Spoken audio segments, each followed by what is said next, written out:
having 5 minutes to give you the state of the port. I can do it in a lot less than that. I can give it to you in 3 words. Fun, exciting, and challenging. Now, I know it's fun because every time I call out to the port office and get a hold of the executive director out there and ask him how things are going, he tells me we're having fun. So how can I be anything except believe that we're having fun, okay? The exciting part, when I get up in the morning, I never know what's going to happen. The challenging, it's a lot more challenging than Marlene Taylor promised me there was going to be 3 years ago. But that leads to the first point. I would have actually run for the Port of Shelton Commission years before I did, had the opportunity been there. And previously, prior to last November's elections, it was very difficult for anyone to run for the Port of Shelton Commission. Number one, it was a 6-year term. And then number two, you had to be in a specific segment of the port taxing district in order to run. So those things had to fall together, and all of that has been eliminated by the ballot propositions and initiatives that were passed this last November. This year, we will have a seat open for election.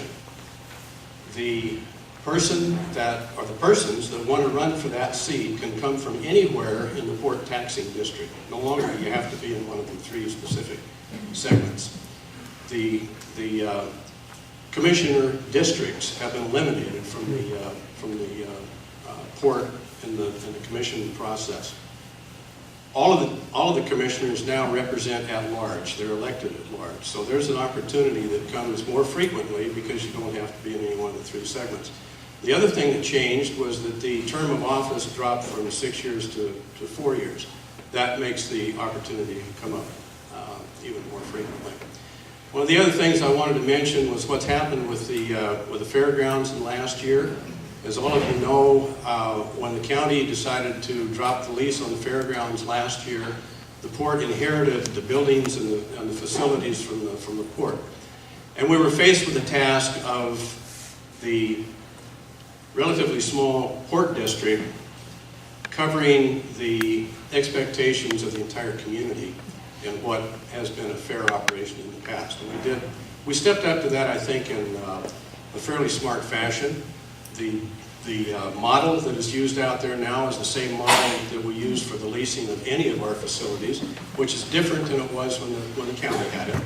So the expectation from the port is if somebody wants to use one of the facilities, that they sign a lease contract, and it has to be at fair market value. That's by statute. We don't have any choice on that. All we do have some flexibility in determining what fair market value really is.